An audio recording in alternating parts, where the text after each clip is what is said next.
Hi everyone, I'm Justin and my group members are Rianna, Nelisha and Shini.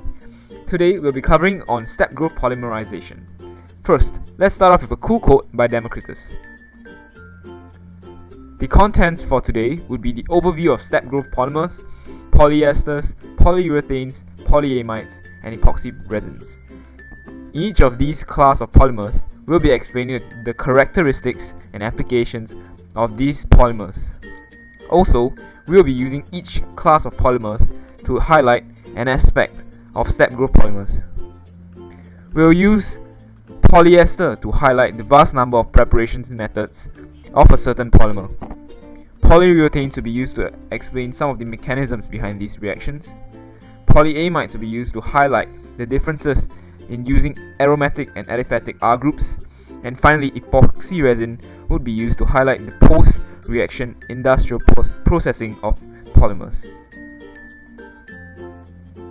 A polymer is a large organic molecule composed of repeating units called monomers that are covalently bonded together. Step growth polymers are also known as synthetic condensation polymers. These are the second major class of polymers, the first of which is chain growth polymers. A step growth polymer is formed through step growth polymerization, where two monomers containing two functional groups join together, resulting in the loss of a small molecule, usually an alcohol, a water molecule, or an acid. In contrast to chain growth polymers, most of which grow by carbon-carbon bond, step growth polymers grow by carbon heteroatom bond formation. An example would be the CO bond in polyester and the CN bond in polyamide. Step growth polymerization provides commercial important step growth polymers such as polyesters, polyamides, epoxy resins, polyurethanes and polycarbonates. Most reactions of step growth polymerization follow this condensation reaction, where R1 and R2 have reactive groups that can give bigger molecules. An example of this general form of reaction would be this AABB structure, where the A and the B have reactive groups so that the A and the B can react. Open-ended chains of A and B are still reactive, and hence they can continue to react to make larger molecules, and these larger molecules can continue to react as well. The same molecule reacts with itself when it has two different functional groups that can react with each other to form a larger molecule, where A and B can still continue to grow. Now, let's take a look at a class of step growth polymers called polyesters. Polyesters consist of all heterochain macromolecular compounds that possess repeat carboxylic ester groups in the backbones. They are formed from a dicarboxylic acid and a diol as shown in the pictorial representation. Now, we'll look at a summarized version of some synthetic methods that are in general used for the preparation of linear polyesters. Firstly, there's the use of dibasic acids plus glycols, diesters or half esters plus glycols, hydroxy acids that undergo self-condensation to form polyesters. Examples include p-hydroxyethoxy benzoic acid or w-hydroxydecanoic acid. Polyesters can be formed in the laboratory by reacting aliphatic dibromides and silver salts of dibasic acids, although this is not practical in commercial production. Polyesters are also formed from reactions of dicarboxylic acids and hydrides with glycols. Glycol carbonates react with dibasic acids to form polyesters in an ester interchange reaction. Glycol acetates or diphenols acetates react with dicarboxylic acids to give polyesters as well. Acid chloride reacts with diphenols to form polyesters. Lastly, lactones undergo ring opening polymerizations to form polyesters as well. Now, we'll be discussing the properties of polyesters. The physical properties are the resistance to abrasion, high tenacity, colorless, stretch and shrink resistance. The chemical properties are bleach resistance, stable to organic solvents, good resistance to acids, bases, and in cold conditions. Let us move deeper into the various structural forms of polyester. It is important to note that the different uses of polyester depend on their molecular arrangement and structure. For example, the benzene ring in a molecular chain can give them a rigid structure, leading to high melting points, over 500 Kelvin, and great strength. The diagram below shows the respective arrangement of polyethylene terephthalate molecules in the PET, fibers, films, and packaging. In PET fibers, the molecules are mainly arranged in one direction. In PET films, the molecular chains are arranged in two directions. In PET packaging, the molecular chains are arranged in three directions. Now here's the molecular structure of PET if you are interested. Let us dive into polyurethane mechanism. Polyurethanes are synthesized by the use of isocyanate and alcohol. The first step in the reaction would be for the lone pair on oxygen of the diol to form a bond with the electron-deficient carbon of the diisocyanate. The electron from the pi bond between either nitrogen or oxygen would then break. This reaction takes place without a catalyst. The second step would be a second diol coming in to form a partial NH bond and a partial CO bond, creating the transition compound above. Finally, the CO bond, pi bond, and partial OH bond breaks and an amide bond is formed. Moving on to the catalytic reactions. Most likely used catalysts are tertiary amines and metal salts. One of such tertiary amine is the diazole bicyclo 222-octane. In this mechanism, the lone pair on N attacks the electron-deficient carbon of diisocyanate and the C double bond or pi bond breaks. The resultant structure is resonance stabilized as shown below. The next step, where it is more complex, the electron-rich pi bonds forms a bond with the oxygen. The OH bond then breaks and the electrons on H are then used to form a bond with nitrogen. This gives the above transition compound that breaks down to give urethane. Finally, we move into acid-salt catalysts. The lone pair of electrons on oxygen of isocyanate forms a bond with the metal, which results in a resonance structure. The carbocation ion structure will then be used in the next step of the reaction. The lone pair on O of the diol forms a bond with the metal salt to give the below transition compound. This brings the alcohol group into close proximity to the isocyanate group, which allows it to react. The lone pair of N then forms a bond with H.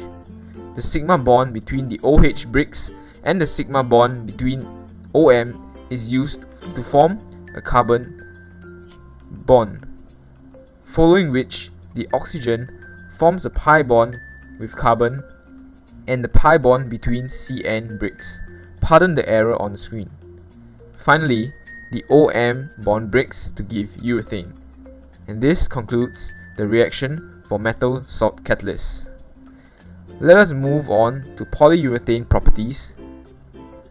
It is resistant to abrasion, good low temperature capability, has wide molecular structure variability, good resistance to oil, aromatic hydrocarbons, oxygen, and ozone.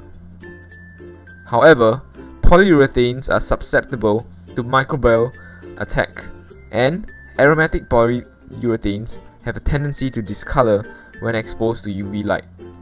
Moving on to the application. Polyurethane foams can be made by the addition of water to the reaction, and these foams are usually used for insulation, especially in commercial and residential buildings. Solid elastic polyurethanes can be used in wheels and tires of forklifts and skateboards, as well as bumpers, steering wheels, and fenders. General polyurethanes can also be used for adhesives and sealants. Now let us look at polyamides. Polyamides are formed mainly through condensation reactions. Here is a skeletal condensation reaction of the formation of polyamides. Polyamides are macromolecules, that is, they are large molecules with very high molecular mass. They are formed from the repeating units of amine and the carbonyl component of a functional group through linkage of amide bonds. This functional group may either be a carboxylic acid or a more reactive acyl or acid chloride. The groups react with one another, eliminating a molecule of water to form the carbon-nitrogen bond, which forms the basis of the amide linkage. Polyamides are mainly of two types, aliphatic and aromatic. As we can see, these are the structures of the repeating units for aliphatic and aromatic polyamides. Polyamides occur naturally as well as artificially. Examples for natural polyamides include proteins like silk and wool, and the artificial ones include nylon and aramids. It is interesting to note that nylon is a type of aliphatic polyamide and aramids, which is a class of heat-resistant, strong, and synthetic polyamides, is aromatic in nature. Also, in the case of proteins, the bond is no longer called as an amide linkage, rather it is now a peptide bond. Formation of nylon 6,6. Let us now see how nylon 6,6 is synthesized in industries through the condensation reaction. The monomers for nylon 6,6 are adipic acid and hexamethylene diamine. The hydroxyl group from the carboxylic acid, adipic acid, reacts with the hydrogen from the adjacent amine group, that is hexamethylene diamine, to eliminate a molecule of water and forms the amide bond. N number of this structure forms the repeating unit for the polyamide nylon 6,6. Let's look at the properties of the two types of polyamides. Aromatic polyamides. Good resistance to organic solvents, non-conductive in nature, low flammability, sensitivity to UV radiation, acids and salts, and thermal resistance. Few properties of aliphatic polyamides include thermal stability, property of high elongation, chemical and impact resistance, tensile strength, and resistance to abrasion or wear and tear. Aliphatic polyamides are also semi-crystalline in nature. Here are a few applications of aromatic and aliphatic polyamides. Aromatic polyamides are used in electrical insulation, in making sports fabrics and protective clothing. They are used as industrial filters and even used in making tennis strings, drum heads, and hockey sticks. Aliphatic polyamides, on the other hand, are used in food packaging, in making ropes, safety airbags, swimsuits, and even carpets.